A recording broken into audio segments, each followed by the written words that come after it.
Welcome, everyone, to today's workshop. The Truth About Liver Cancer is produced by Blue Faery, the Adrian Wilson Liver Cancer Association. Blue Faery's mission is to prevent, treat, and cure primary liver cancer, specifically hepatocellular carcinoma, also known as HCC, through research, education, and advocacy. I also should have mentioned that Blue Faery at bluefaery.org is a nonprofit organization. My name is Andrea Wilson Woods, and I'm the president and founder of Blue Faery. Some of you may know my story, others may not, especially if you're watching this on YouTube later. So when I was 22 years old, I got custody of my 8-year-old sister, Adrian, and I became her legal guardian. And I raised Adrian all through my 20s until she was diagnosed with stage 4 HCC 1 month after her 15th birthday. Adrian only lived 147 days with that diagnosis back in 2001. The year after she died, I was looking for a way to channel my grief. And because there wasn't a single nonprofit in the US focused on liver cancer, I started Blue Faery. And so I'm so pleased to have you here today, again, with our program, The Truth About Liver Cancer. And today's workshop is focusing on meeting cancer care, not just liver cancer, but cancer care in rural communities. Did you know that 85% of people diagnosed with cancer are seen in a community cancer setting?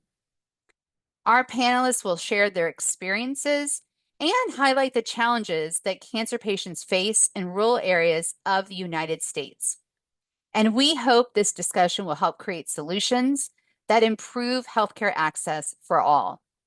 And we have just an incredible panel for you today. Now, before we get started, I just want to tell you about some of the features of Zoom webinars. It's a little different than Zoom meetings. First of all, please participate in the chat. We see you there, and we would love to hear from you in the chat. However, if you have a question, apologies, I'm a little hoarse today. If you have a question, be sure to hit the Q&A button. So you can put in a question anonymously or let us see your name, and then other people can see your questions and upvote them. And we will get to all the questions at the top of the hour, if not sooner, depending on how the workshop goes. But we will get to your questions. So please, if you have a question for me or the panelists, please put that in the Q&A, not the chat. If it's in the chat, we won't see it. So please be sure to put that in the Q&A. Now, before I invite our first panelist to the stage, I want to share a story of my own. Even though I spent most of my adult life in Southern California, I was actually raised all over the country in many small towns. And when my parents got out of the Air Force, I was raised in Arkansas in a little town called Fort Smith, and then eventually moved to Birmingham, Alabama, which is where I live today. I moved back here about 10 years ago. And I want to share the story of my step-grandfather, Jay. Jay was 82 years old and living in a town called Dyer, which is a very teeny tiny town. I don't even think it has 1,000 people. That's outside of Fort Smith, which has about 10 to 15,000 people, or did at the time. And Jay was misdiagnosed with an abscessed tooth by his dentist.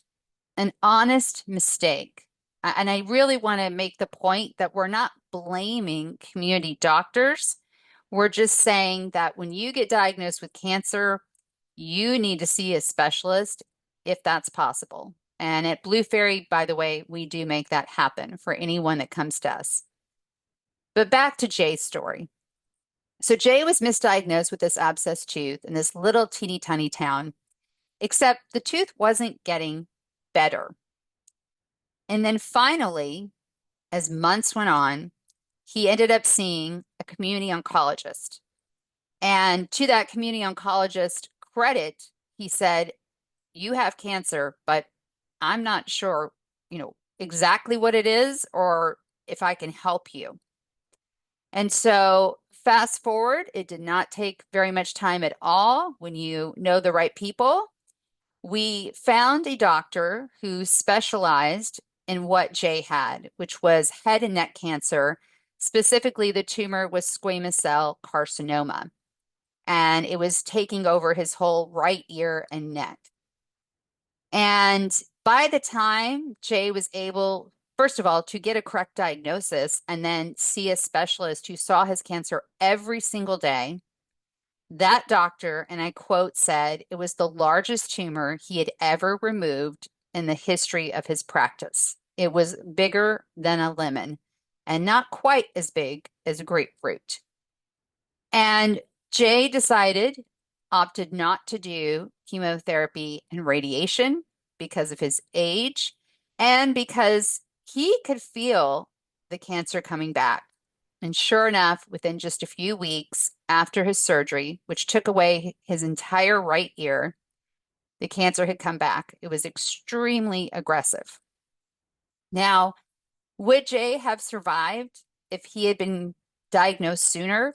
Maybe. It was a very aggressive cancer. We'll never know. But my point is that when you live in a small town, even if you have access to a community oncologist, you may not be seeing someone who really understands and specializes in your cancer every day. And this is the reality of most Americans.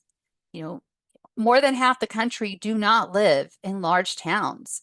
And so today we are going to talk about all the challenges that you and your loved ones may face if you're diagnosed with cancer and you live in a rural community. Now, at this time, our program manager, Allison, is going to put in the chat our liver cancer community.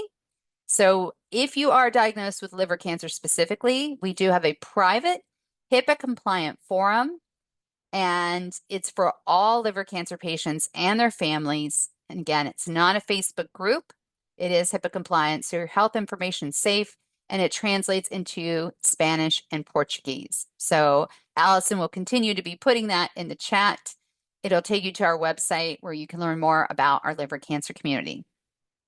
But first, or next, I should say, let's bring our first panelist to the stage. Allison, if you would please bring Lorrinda Gray-Davis to the stage. Lorrinda is a liver transplant recipient, liver cancer survivor, and a passionate advocate for organ transplant patients. And I should say I've had the privilege of meeting Lorrinda in person, and she is so dynamic. You're going to see that today. Lorrinda serves as the vice chair of the Patient Affairs Committee for the Organ Procurement and Transplantation Network, also known as OPTN. Lorrinda is also a member of the Patient Advisory Group for the American Association for the Study of Liver Diseases, AASLD. Lorrinda, I'll be joining you in January. Lorrinda also co-chairs the Stakeholder Committee for Steatotic, I always mispronounce that word, liver disease, and is the president of the Transplant Recipients International Organization, Oklahoma chapter, or TRIO. And actually, I think that has changed a little bit. She's got an even bigger role now. With her brother also being a recent liver recipient, Lorrinda's personal and professional experiences drive her work as a dedicated author, speaker, and patient advocate, empowering others on their transplant journeys. Lorrinda, thank you so much for joining us today. Thank you for having me. I'm excited to be here. So I know this was not part of our preparation, but I've heard you speak about it before. Would you briefly tell people, before we dive into your advocacy work and the challenges that you have personally seen, would you briefly tell people about your own transplant and liver cancer journey? Yes, so in 2003, I started having high liver enzymes, went to a primary care doctor, and it was never really addressed. It was like it's not a big deal. You know, years later, as we go through ultrasounds to check, they were saying, oh, it's fatty liver disease. Not a problem. just lose weight or just stop eating or drinking, and everything will be fine. And fast forward, I didn't realize that I had signs of liver disease until I looked back. And the signs were rashes, with stomach distension, um, tired. It is not normal to actually get sick every day. And for some reason, I thought, oh, okay, maybe it's just, I'm not sure, my stomach. And I moved to Oklahoma and was diagnosed 7 months later with end-stage liver disease. And it was a very shocking, because the doctor was kind of yelling at me about it. And he's like, you didn't know. I said, I have no idea what you're even talking about. And so it was very shocking. And then it was 4 or 5 months later that I had a high temperature, and maybe that was a blessing that I had, that I was so sick that I had to go to the ER. And I end up in ICU, and of course I'm thinking, oh, everything's fine, but the chaplain keeps coming by to see me, and I'm like, why is he coming by? Is he bored? Because I don't know how sick I am. So I'm thinking, Oh no. he's bored. He just keeps coming by. And then the doctor came in and just told me that I had inoperable liver cancer and that I would die if I did not get a liver transplant. And he turns around and walks out. And in my mind, my ears are buzzing. It's like that sound that comes on and you can't hear anything. And you're like, what did he say? And I'm looking at my aunt. And I said, go get him. Go get him. What did he say? And he came back out and he told me that I had an inoperable liver cancer. And as most people think when they hear that, I don't have the money. I don't have the resources. I don't know what to do. And that's the biggest thing that strikes me, that happens with patients, because your family doesn't know what you're going through. They're only going through what they know, but you're dealing with this cancer. When did you receive a liver transplant? I received my liver transplant August 8th of 2018. And so another impossibility was I had to go get treated for liver cancer, and I ended up with a TACE procedure where they go in and put chemo beads in to stop the cancer from growing, to even get on the list. And I had a bicuspid valve, so I was like, I'm going to get disqualified. The whole time I'm thinking of how it's going to go wrong, because that was my mindset. And I really had to change my mindset to be more positive and to think, okay, this can happen. And I was able to get on the transplant list, of course, February 20th of 2018. That's a date that I will always remember. And then I had my liver transplant August 8th of 2018. Well, August is a good month. That's my birthday month. So yay for August. Yes. So happy you were able to get a transplant. And I want to remind people that if you go to our website, Allison, if you could put the page to the Truth About Liver Cancer on our website in the chat, please. We did a program earlier this year specifically on liver transplant and that journey. And we had 3 different panelists who had 3 very different journeys. And 2 of the 3 had liver cancer and 1 did not, but still needed a liver transplant. So thank you so much for giving that. I know it was a very short version of your journey.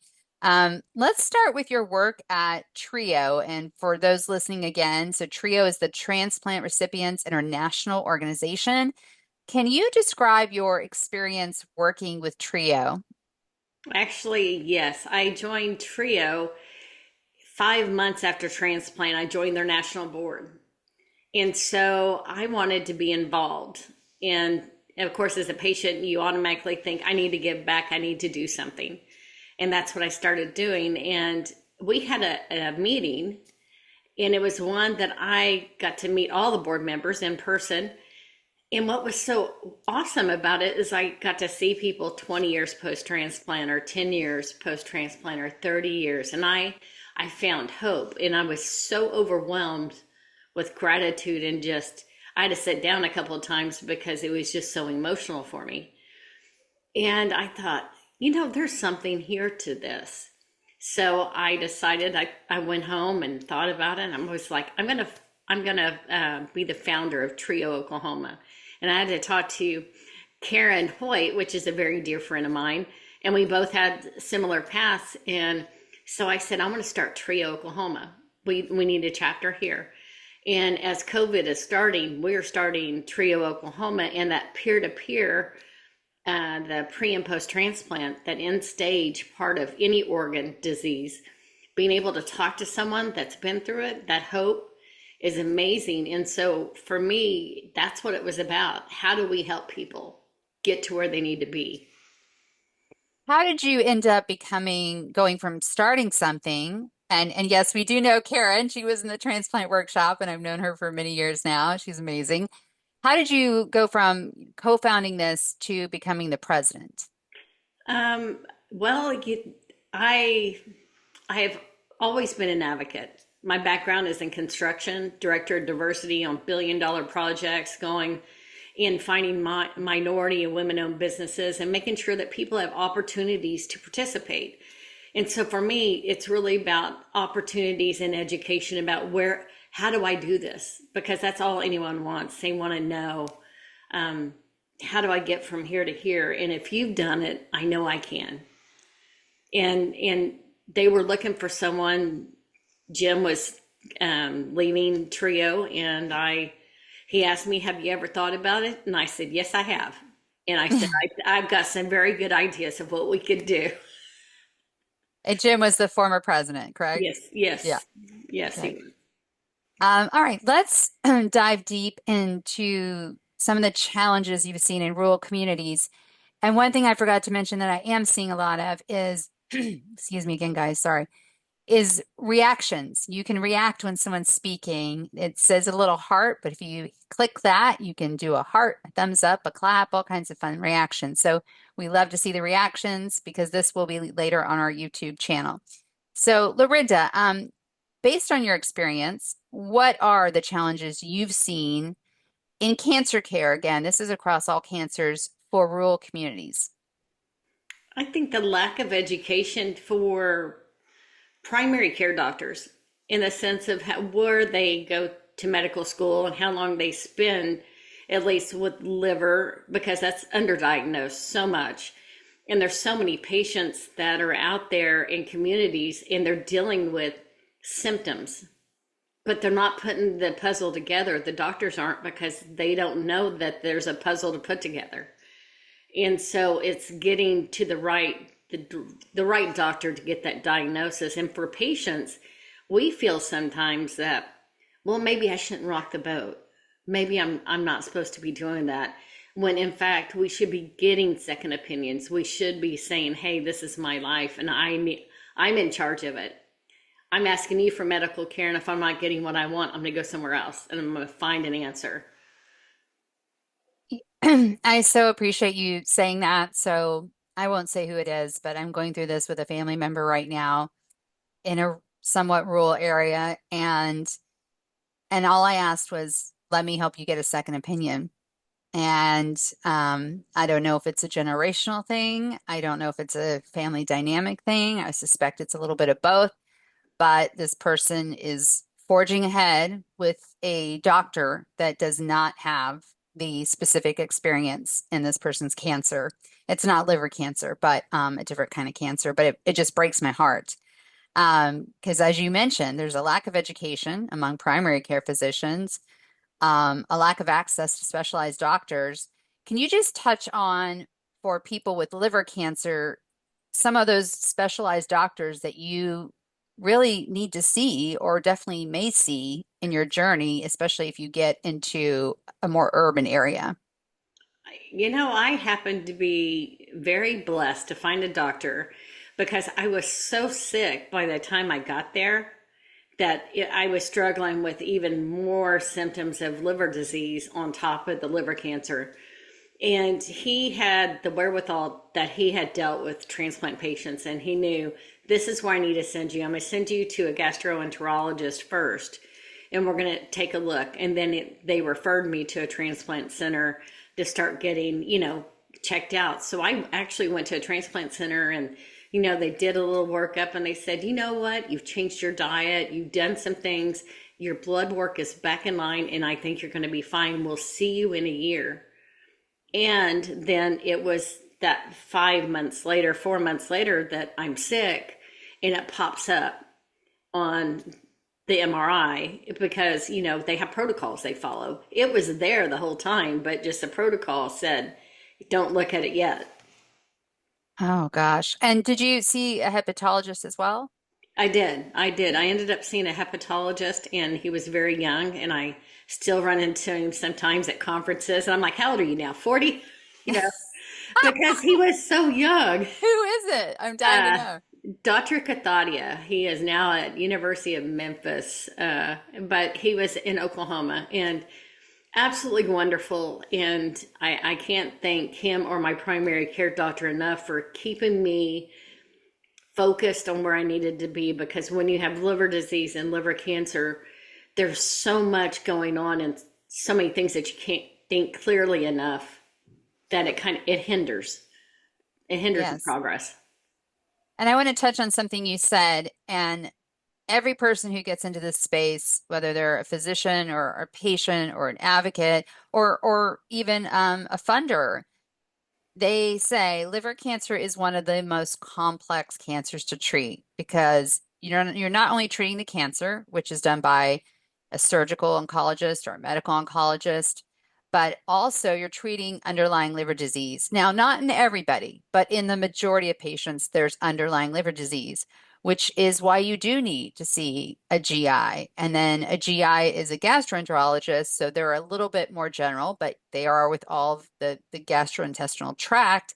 But then a hepatologist is a liver specialist, and they are so crucial to the success of your cancer journey if you have liver cancer. So I'm so glad. Talk to us a little bit more about improvements or successes that you've seen in the rural communities. And you mentioned a bit ago about peer-to-peer meetings. Elaborate on that for us. Well, when we started our peer-to-peer meetings in 2020, it really started in June because we were working it out, and I had Karen, and we're talking about what we can do, and then we started talking about, what is important to patients and mental health. It's the community. It's knowing that you're not alone, because I felt entirely alone in the process. I didn't have anyone that could understand that feeling. And there's times I would crawl up in a ball and just cry.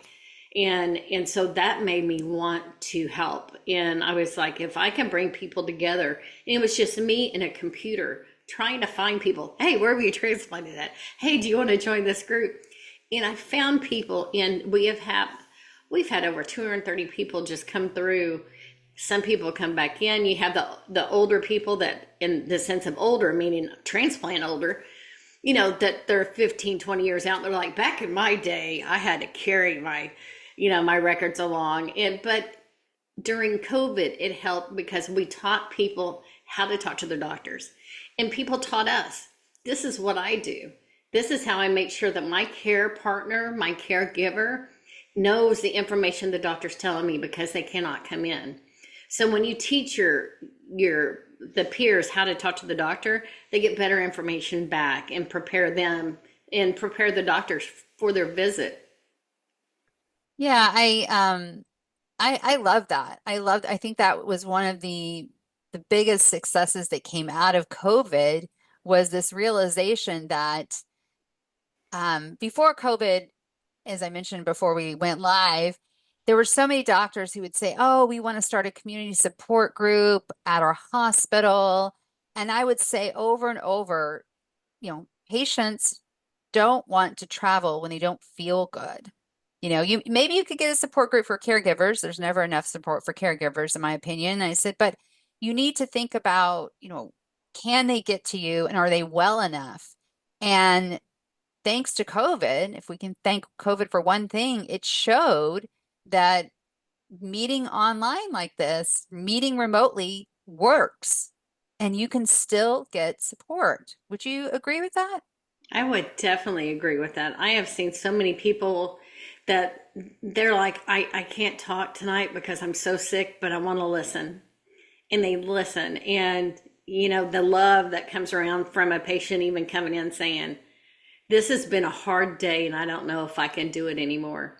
And having that love be there where, I believe that patients helping other patients go a lot further than a medical community putting on a support group because they've never been through the process. If you've never been through that journey, it's really hard sometimes for someone to comprehend how someone feels, because I definitely can say something to a person and gain their trust in a minute because of, I know, you know. Yeah. Yeah. You've been there, so of course they trust you. I want to touch on one of the side effects. Again, not everybody experiences this with liver disease and liver cancer, but many people do.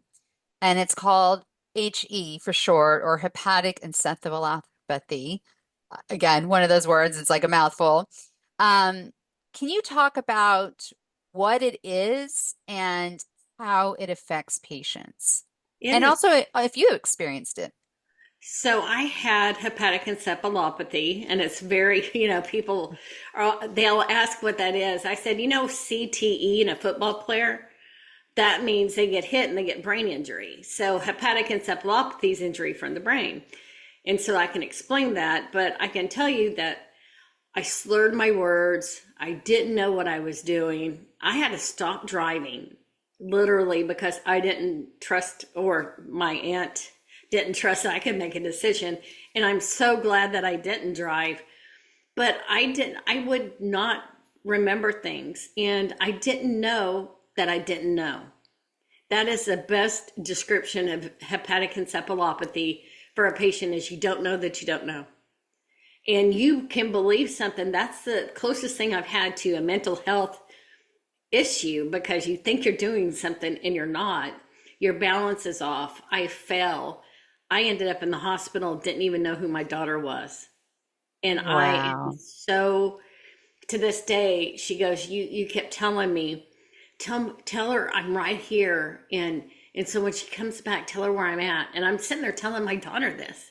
And it broke my heart. It still bothers me to this day that, it was horrible for her to have to deal with, because not only am I going through it, the family's trying to figure out how to redirect me, because I'm a loose cannon with HE, and they don't, it's kind of like Alzheimer's or a dementia in that sense. I don't know what's going on. And it wasn't until my liver transplant that it was much better, and went away, and I could feel it. I felt like I was back. I'm so glad you said that, because that is really important for people to understand. It's not typically a permanent condition, HE. It's totally unrelated to Alzheimer's or dementia, right? It's completely unrelated. It's a buildup of essentially ammonia in your brain. And I love the way you described it with football players. That's the perfect analogy. It really is. Let's talk about more about your experience as a cancer survivor, and how has that influenced your work as a patient advocate? Because in addition to TRIO, you also volunteer for Merman Angels. So tell us more about that.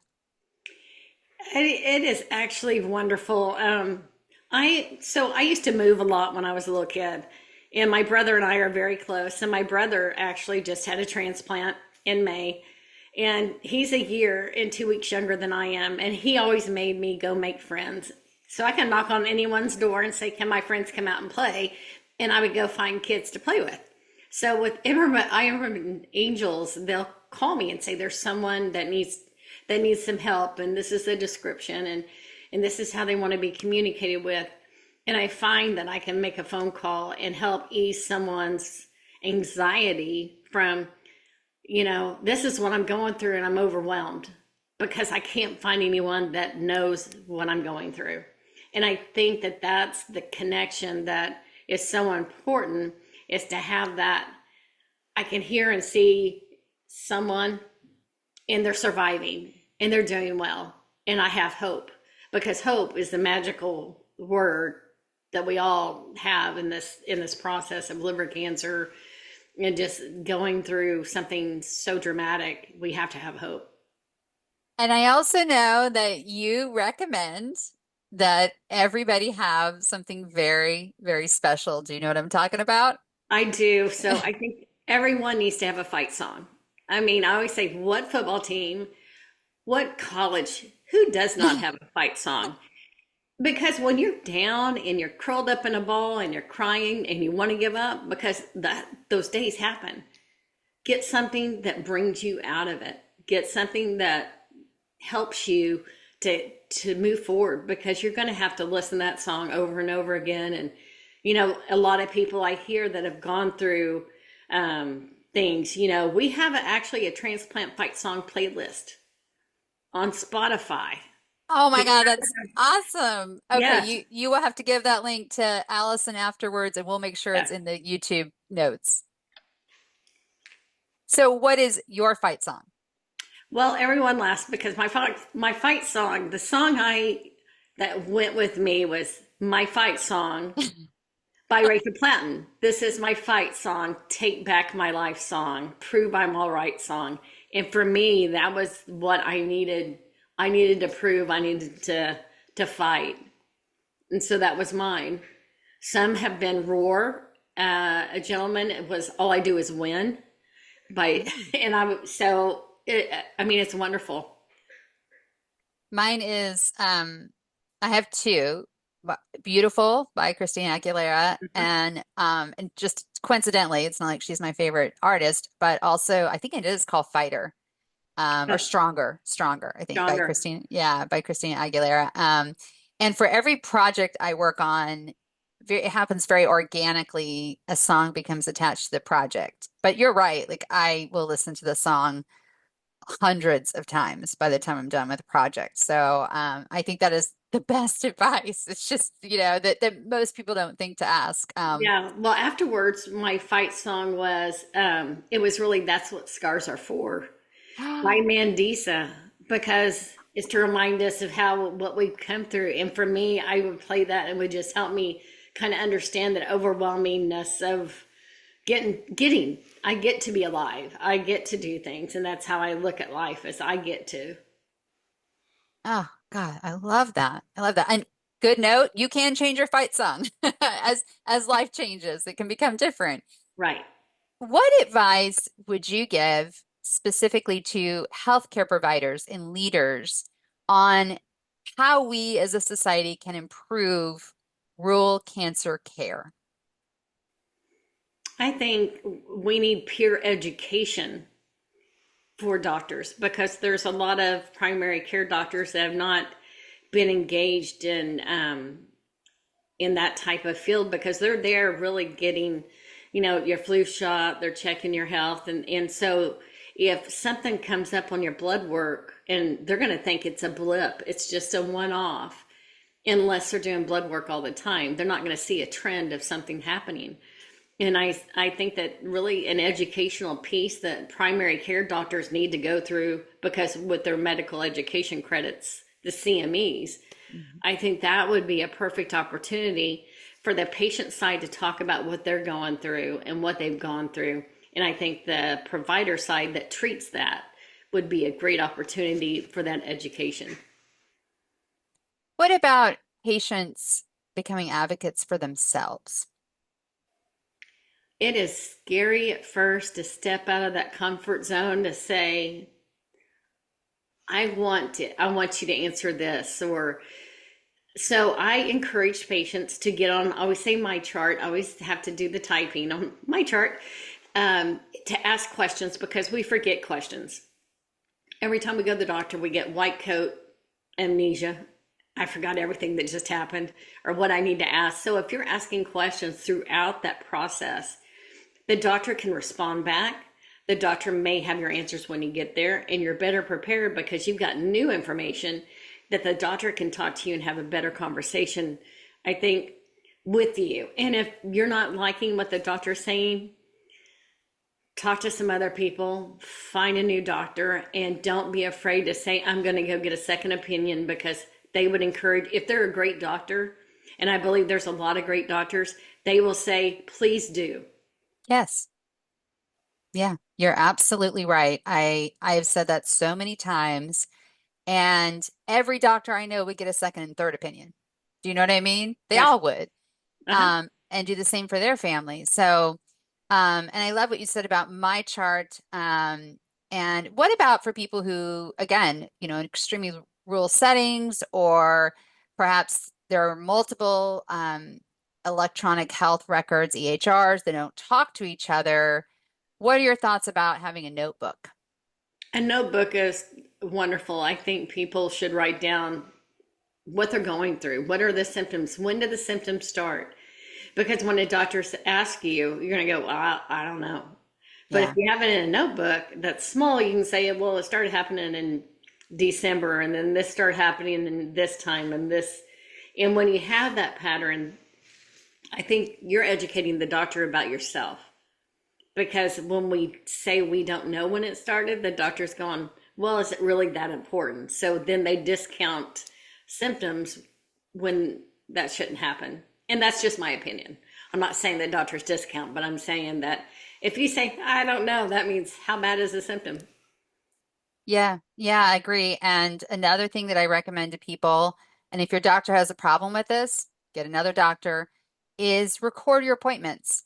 This Absolutely. this used to be, I couldn't have done this when my sister was diagnosed, but now with our phone, you can either download a recording app, or I think most iPhones come with one now, and record the appointment. And that way, especially if you have a caregiver who's not with you at the appointment, they can hear everything that you said and that the doctor said, and can help you out. So I to this day still do this with my doctor's appointments. I record the appointments, if I'm just going in, because I have a cold or sinus infection, maybe I don't, but for more serious things I've had over the years, I record the appointments.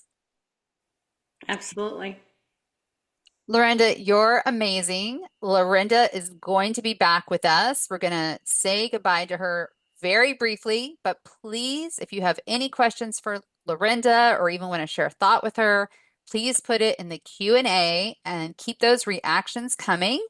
And we are going to welcome Dr. Bridget Bongaard, or Dr. B, as she likes to be known, to the stage. Dr. B is a board certified internal medicine physician who completed fellowship training from the Arizona Center for Integrative Medicine in 2005. She set up programs for integrative oncology, love that, at her hospital in North Carolina, as well as holistic nursing, integrative chaplain program, integrative volunteers, and language interpreters. She has consultant status from the American Society of Clinical Hypnosis, awesome, and is a hospice certified medical doctor. Also love that. Dr. B co-founded the Maui Cancer Resources, and she is their medical director. Dr. B, thank you so much for joining us. Oh, appreciate you having me. And this is very exciting to hear the education on learning how to be your own advocate. The system certainly is broken across the country, whether it's in rural or urban. There's just a lot of fragmentation in the system. So I think it's very important that people who do have any kind of symptom that's out of the normal or persistent to continue to try and get an answer. I think most physicians absolutely do their best, and I think a lot of offices are overrun. Some physicians are required to see 20 or 30 a day. No, 30 a day. Right. Yeah. 30 Um, a day. So how do you even begin to dive into, you may have the knowledge, but how do you even begin to be able to dive in other than bringing them back and bringing them back to try and make sure? And then the other challenges certainly are even having diagnostic equipment and getting tests in a timely fashion. That's extremely difficult, particularly if you are in a rural setting, you know. right. So there's just so many factors. We are going to dive into those factors. I just want to shout out to Kay Anderson because she referred us to Yeah. you. Many of you may know Kay. She participated in the Truth About Liver Cancer Survivor Stories last summer. She also is featured and participated in our U and Liver Cancer program. Allison, would you please put a link to the U and Liver Cancer from our website in the chat if people want to check that out? And also, Kay is one of Blue Fairy's sustaining donors, so we greatly, greatly appreciate her. So let's dive in with how did you meet Kay? And then we'll talk more about Maui Cancer Resources. Oh, thank you. Yes, I was really blessed to meet Kay. And we had a function, a Royal High Tea fundraiser on Maui. And Kay, of course, is just knockout gorgeous. And Yes, so she is. she also is a retired nurse and a tremendous advocate. So we began to work together to see what we could do to improve cancer supportive care for Maui. And that's how I was blessed to meet Kay. So tell us more about Maui Cancer Resources. And actually, before we dive into that, would you tell everyone, because I don't think most people know this, and we talked about this before we went live.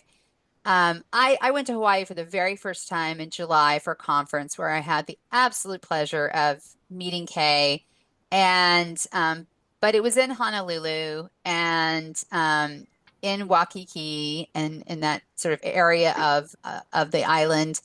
And I don't think most people really understand that outside of that area, how rural Hawaii is. So actually, let's start there and then we'll dive into what you do. Okay, thank you, Andrea. So, Andrea mentioned that coming to Honolulu was sort of like a mini LA.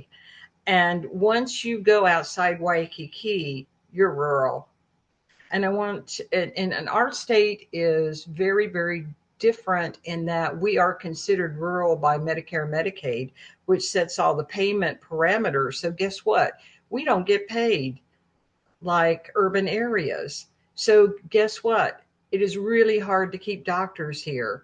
And the cost of living is tremendously high. And after the Maui fires, rents doubled, housing became inaccessible.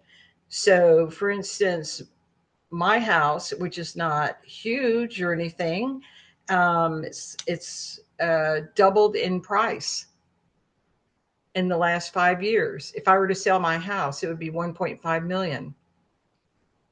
Wow, that So just to is, give you the challenges that people face. So someone comes in and you get paid 50% of what you'd be paid on the mainland, and you have to educate your children here. You see what I'm saying? yeah. If you send them to a private school, it's $60,000. And so on it goes. I mean, the barriers are formidable for keeping um, physicians here, particularly specialists who can earn twice or three times the amount on the mainland. Having said that, we have people that are here that are dedicated to the community that just lower their heads and push on, and And you're one because of them. that's what we do, because it's important. That's why we took the Hippocratic Oath, and here we go. And we're not going to stop until we can make it better. So there's tremendous challenges, and the fire even made it worse, because now 50% of all the people on Maui live at or below the poverty line. Oh my So goodness. what you have to realize, there's 7 islands here in the state of Hawaii. And the most populous one is Oahu, then Maui, and then it just falls off dramatically. And I've been to all of the outer islands. They call them outer islands. And I live on a outer island, and getting health care. When you go to Molokai, there's a very small 34-bed hospital. When you go to Lanai, there's a clinic. Wow. And then you have to take the ferry or take a plane over, which costs $200 round trip to go even for a diagnostic test. Your blood work has to be sent off and then returned days later. And those are on the real remote islands of Lanai and Molokai. And Kauai is better because they do have a hospital there. We have 1.5 hospitals here, and Honolulu has about 5. Wow. It's Okay, but still, the outer part of Honolulu, you have to go around these perilous roads that are old and a lot of times on cliffs coming around. And so, if you get a traffic accident on the Pali means cliff. If you get a traffic accident on the Pali, well, too bad if you have a heart attack, and you're trying to get to Maui Memorial, which is 60 minutes away, yeah. coming from Lahaina or even then the upper Kaanapali, to then come all the way around the Pali to the central part of Maui. Big Island, same. If you don't live in Hilo or you don't live in Kona, you live in South Point, it's a 2-hour drive along Wow. roads like this. Well, let's get back to what you do at Maui Cancer Resources because I think it's really amazing. You retired as the chief of integrative medicine at Carolina's Health Center Northeast. You had set up all those things that we talked about in your bio. Um, what brought you to Maui and setting up this organization?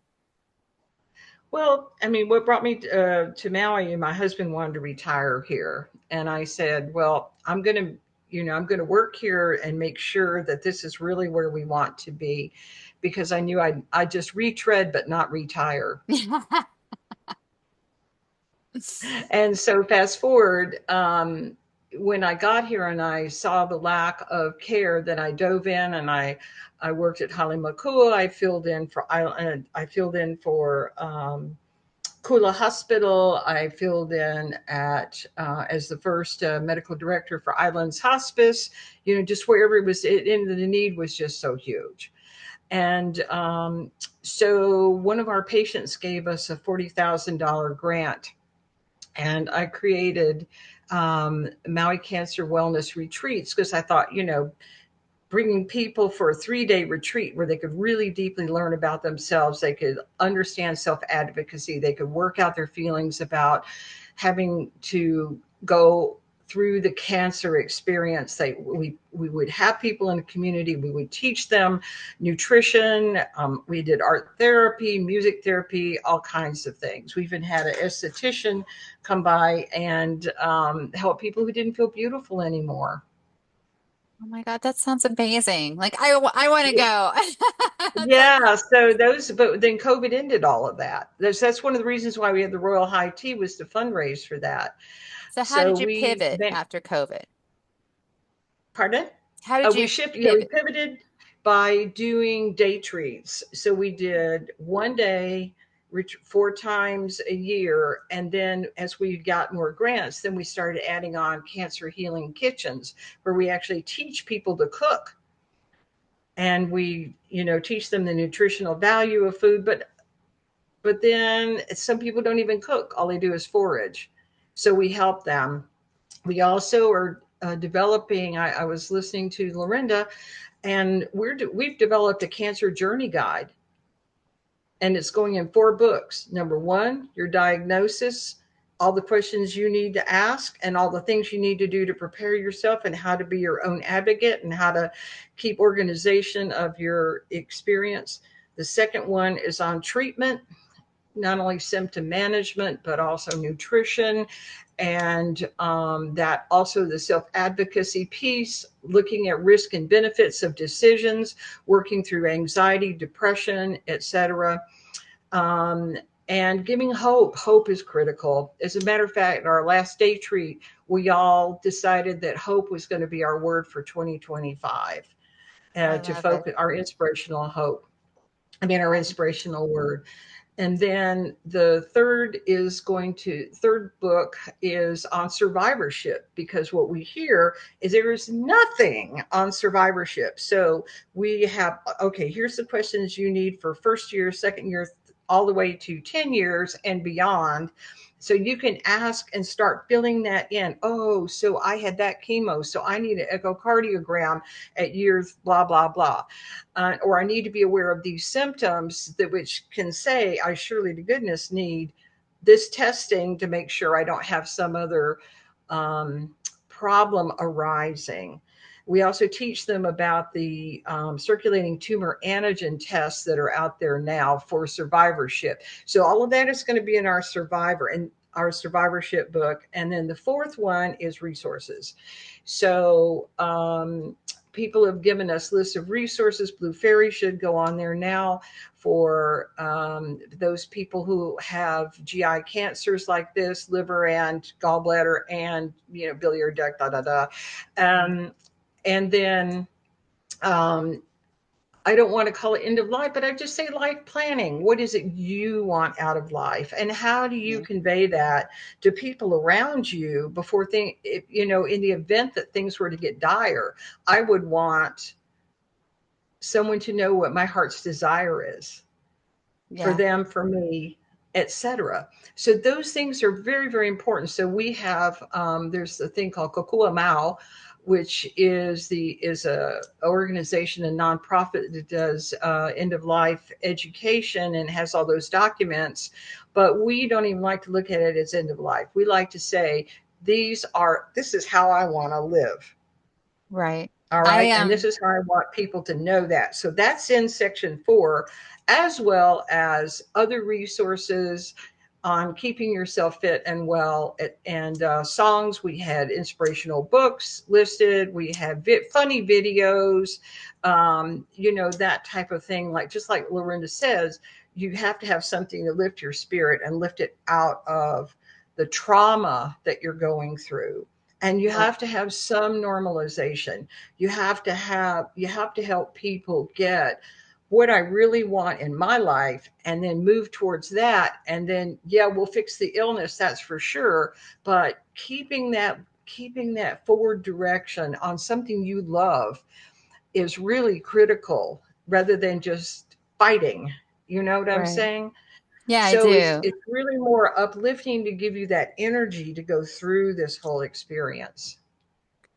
Well, Allison has put in the chat the resources, and of course, we will put that on our YouTube channel. And I just want to say the Cancer Healing Kitchen Workshop series, if you guys have that on YouTube, please send it to Allison because I personally want to watch it because I'm a terrible cook. I hate to cook. I mean, I can make eggs, but other than that, like I really can't stand to cook. I don't actually eat a lot of processed food.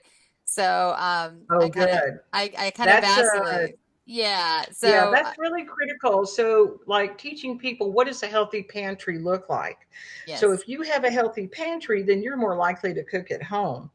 And we yes. also give a poster from the AICR, which is American Institute of Cancer Research, that shows all the foods, what the phytonutrients are, how they fight cancer, to encourage people to shift that way. We teach them about the importance of fiber and the microbiome and how it actually downregulates inflammation if you're eating the right foods. Yeah. So, as well as some people didn't even know how to cut up a chicken, Yeah, I and would be we one of have those fun in people. those things. It's like Julia Child's Gone Bad, right?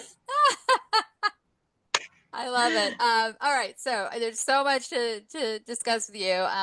I want to throw out another resource for people, like you said, for life planning. I always recommend the American Bar Association has an amazing advanced directive booklet that really goes through and asks you very deep, deep questions about what your wishes are. If you should become ill, when you do die, do you even want a funeral? Like it's amazing. It's free, and they also have the actual paperwork you need to file an advance directive, also known as a living will, because it does differ state by state. So just another resource that we will make sure to put on our YouTube page. I want to shift gears a little bit, and thank you for sharing all those resources. Um, what successes have you witnessed for cancer care in rural communities? Because I know you've talked about connecting patients with other resources, the other than the ones you provide. So can you talk to us a little bit about that? Um, I guess the advice to improve rural health care is really going to be, it's going to be a slow fix, you know? And so I think it's just making people aware of their personal responsibility. You know, your doctor doesn't know if a symptom continues to persist unless you let them know.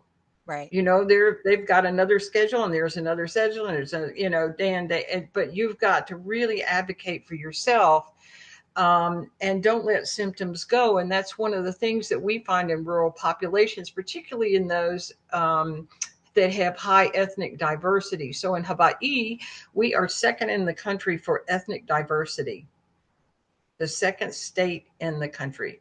So that means that we have Pacific Islanders and they have different cultural mores, and that includes healthcare. And the other thing, too, I wrote part of the breast cancer workshop for Andrew Weil Center for Integrative Medicine. And when I was doing my research about this, even in Africa, even anywhere else that's very, very rural and poor, not having resources, you'll find that they will underreport or just wait until something is stage 3, stage 4. And they have to do something about it because they don't want to take away the family's food money or Right. money for school, for tuition for kids, or whatever it is. So they'll forego going to the doctor. And particularly some cultures, they'll just go to talk to a pastor or a whatever, because, or in their, just keep it in their community. So what we're trying to do is work with um, NIH, and also there's a group on Oahu that is looking, how can we get healthcare workers, community healthcare workers into that area. So I would say, Blue Fairy, if you want to look at that kind of thing for people that are really rural areas, that you offer community worker training that can educate people not only in prevention but also in um, awareness of what your responsibility is for your own health. And then some people also too just don't have the education, so medical navigation is important. So I teach health literacy.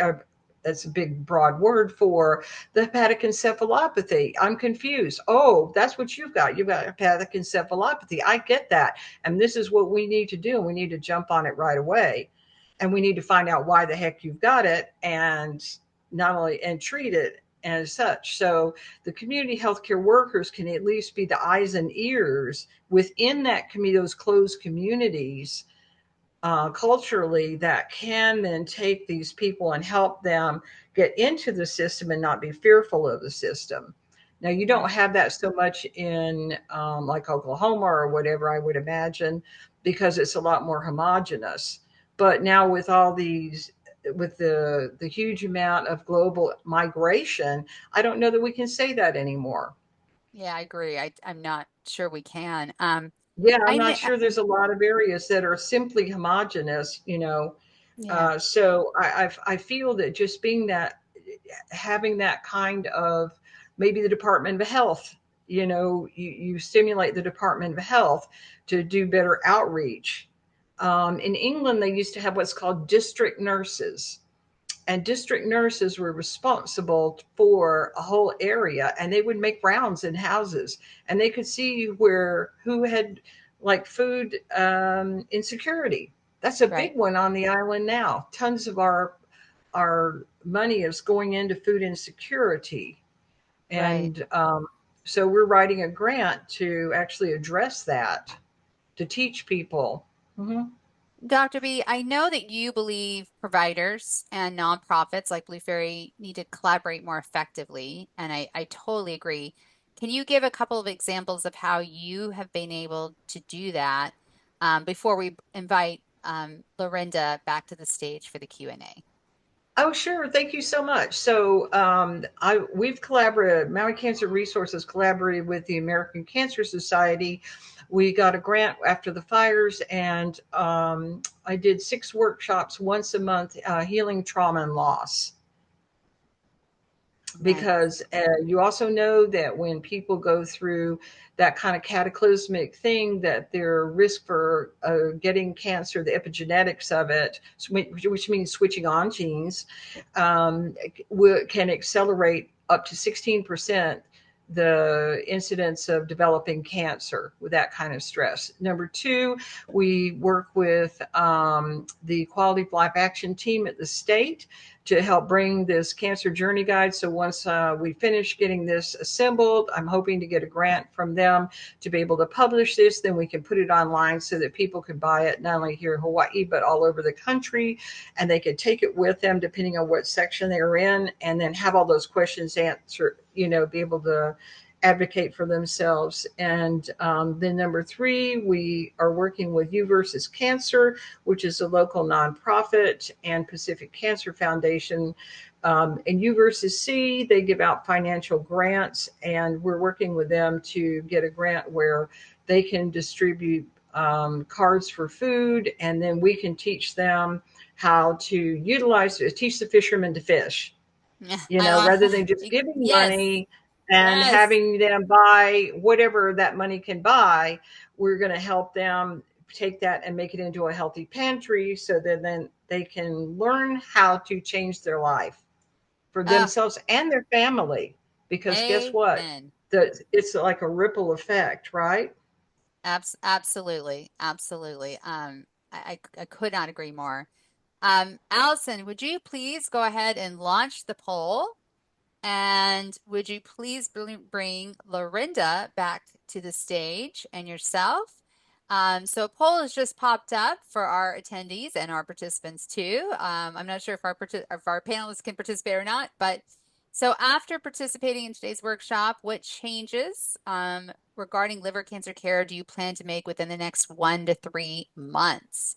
So check any that apply, any changes you plan to make in the next 1 to 3 months. And Allison, can you also make sure we are on gallery view, that everybody's on gallery view for the Q&A? And we're going to leave the poll up for just about, let's say 20 more seconds. And while that's going on, I do want to thank our sponsors for the Truth About Liver Cancer program. Thank you so much to AstraZeneca, Eisai, Exelixis, Genentech, and Merck for supporting this program. They do not have any control over the content or topics, but they do support it, and we greatly, greatly appreciate it. All right, let's see how that poll is going. Excellent. Allison, would you end the poll and let's share it with everyone so we can see it? Awesome. Okay, so some of you are going to seek out support from Blue Faery or other advocacy groups.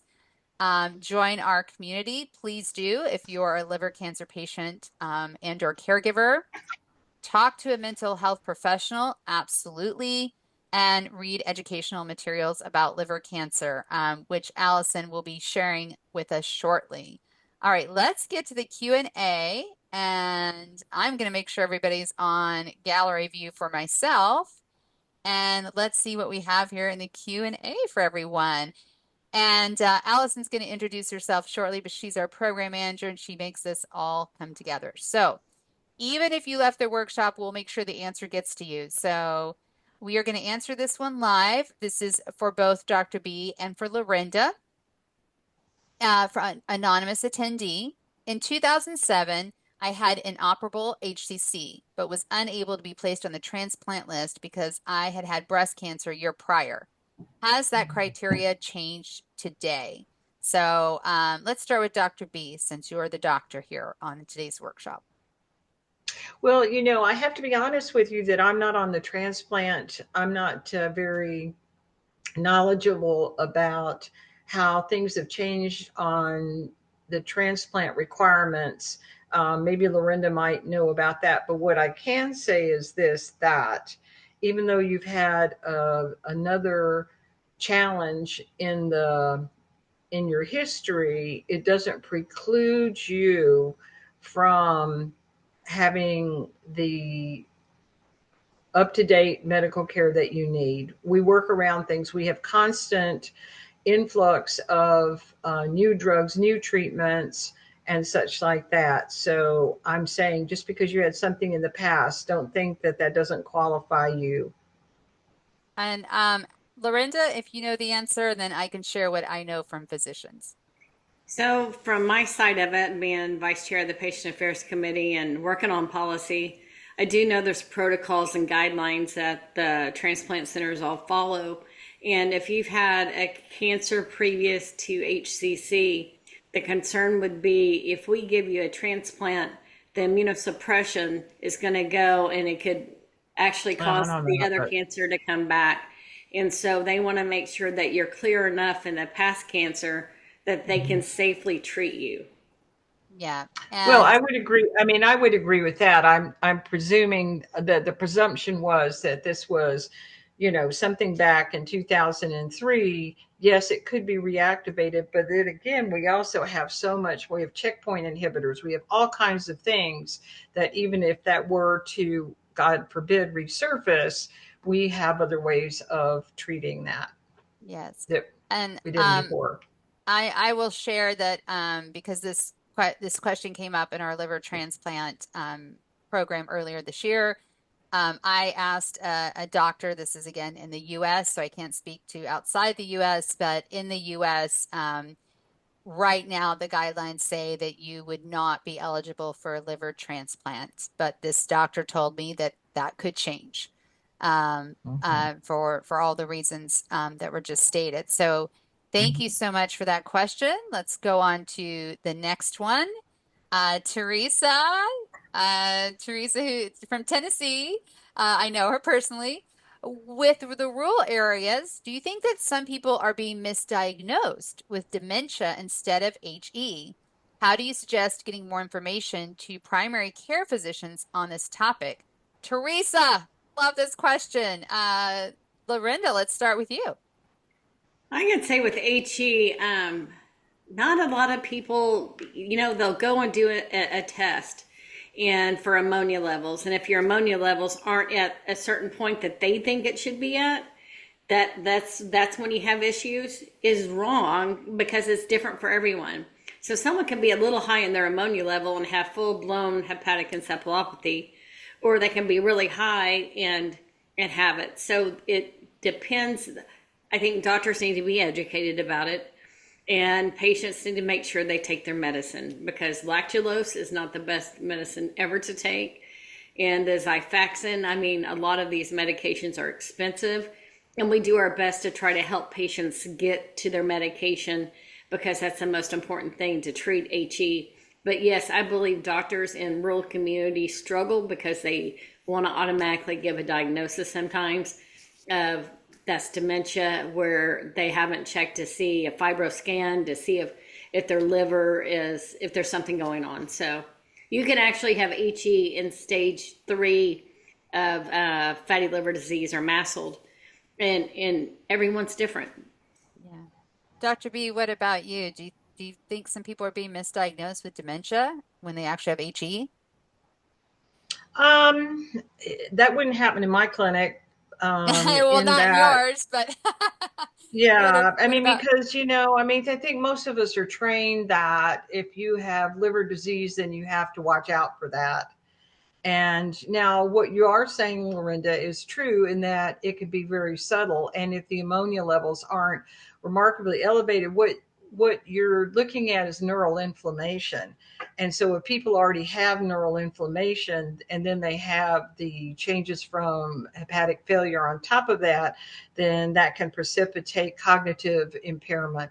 So, I would just say that anyone with cognitive impairment should be evaluated further by, diagnostic workup, neurology consult, whatever else to get a second opinion. Does that help? Yeah, I think that was excellent advice, and I love again to hear the word second opinion again. All right, thank you so much, Teresa. And we have one last question from an anonymous attendee. Can Dr. B address their integrative oncology program that they provide? Yeah, I would love to know more because there's not enough of that in my opinion. Oh, thank you very much. I appreciate whoever answered that or queried that. So, integrative oncology is actually a complementary service where you get your treatment, but we use, for instance, I screen all the herbal medicines and supplements that people are taking because it can make like HE worse. Or it could, breast cancer patients, I've had to take people off supplements because they didn't understand that this actually stimulates their hormonal receptors. Okay, so that's one. Number two, in integrative oncology, we look at the whole person. We look at lifestyle medicine. We make personalized care plans because we actually know that if you do moderate exercise, the studies indicate that you can reduce the risk of malignancy by 50, metastasis by 50%. Okay. Wow. Then integrative oncology also has a research arm. And so not only do we do consults, symptom management, non-narcotic pain control, hypnosis, all those things that you heard. We use aromatherapy, reflexology. We apply, we use acupuncture referrals if needed. Whatever we do to help support the body and support the spirit to help you get through the journey, and be able to tolerate and be successful with your treatment. But in the research arm, we've developed a protocol for chemo brain. Wow, that's amazing. And so we took it to the Society for Integrative Oncology. We were invited to give a poster presentation at the national meeting, and we are now in conversations with NIH Oh, that's because over a fantastic. million people, right? If we can just get the funding for the study, then NIH is going to help us get the principal investigator because we're just, little minnow in the big sea here in Maui. But this will make a difference for over a million people going through not only chemo but hormonal therapies, and even cancer itself causes cognitive impairment. 25 to 35% of the people get cognitive impairment just with the cancer alone. Yeah. I thank you so much for that. That was amazing. I once heard this what I thought was a great definition to just clarify for people. And please feel free to chime in that alternative medicine was literally that you are choosing non-standard treatment, what we typically would say Western treatment, and choosing an alternative path, whatever that may be. Complementary medicine is when yes, you're doing traditional medicine, but you're complementing it in some way, but not necessarily in a structured environment, right? So you might be taking supplements, you might be doing acupuncture, body work, but it's not truly part of the holistic picture. Whereas what you're doing with integrative oncology, that's the whole point, is to integrate all this together and to get a real full picture of the patient. And I always thought that that was really helpful to understand sort of the differences between those three things. I 'Cause when, I appreciate that, Andrea, because a lot of people do abandon treatment and go off on alternative things, and then they wind up being palliative rather than cured. yeah, So I want to say that right up front. And also, too, we're now um, getting hospital credentials for integrative oncology. So that's huge. I had them in North that's Carolina. huge. Did the consult service for non-narcotic pain control and helping people with anxiety, depression when they got stuck in the hospital and such. So we're now bringing that to Maui slowly but surely. Oh, that's wonderful. Well, I'm going to turn it over to Allison and our program manager to talk about a few of our programs as we're wrapping up. And I'm also going to put in the chat that we cannot rely on corporate sponsors alone. Blue Fairy really does need your help. We are a nonprofit organization. So I'm going to put in the chat, and you better believe it's going to be on YouTube as well. Please donate and support Blue Fairy. We always can use your help. And Allison, why don't you take it away? Hello, everyone. My name is Allison. I am the program manager at Blue Fairy. So, Blue Fairy offers many types of free and accessible patient resources. Today, I would like to highlight three of our programs. we have our first patient resource guides, and this is an informational guide that answers commonly asked questions among liver cancer patients. They are free to download on our website as a PDF file and also free to order as a physical copy, and we also ship worldwide. Second, I would also like to highlight our liver cancer patient community. It is a private HIPAA compliant forum, and it is a great opportunity to connect with other liver cancer patients and caregivers. And as Lorrinda mentioned, sometimes as a cancer patient or a caregiver, it can be a very isolating experience. So it's very important to connect with others who have a similar liver experience. And third, I would like to talk about our You and Liver Cancer program. We recently won a Digital Health Award. This program was created in partnership with Mechanisms in Medicine, and it provides different online resources such as easy to understand animations, expert explanation videos, and patient experience videos. And Nice. I will make sure, yes, thank you. And thank you, Andrea. So she's provided the links, and these are all available on our website.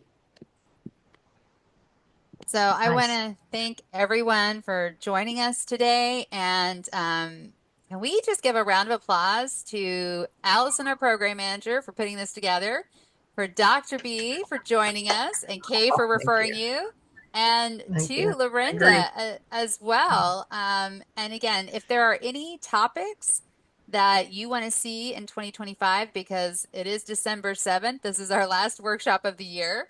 So any topics you want to see next year, we actually get the majority of our topics from the community. So please reach out to Allison and let us know if there are any topics. Otherwise, I want to thank everyone for joining us today. I really, really appreciate it. And if you're watching this on YouTube later, we are going to have links to all the resources that were mentioned throughout the workshop. So Dr. B, don't forget that cooking link. I want it myself. And again, a big round of applause to our panelists. I appreciate you guys so, so much. And Allison, we are done. Thank you for having us, and thank you for doing this forum for people across the country. It's so needed. It is. Thank you. Thank you.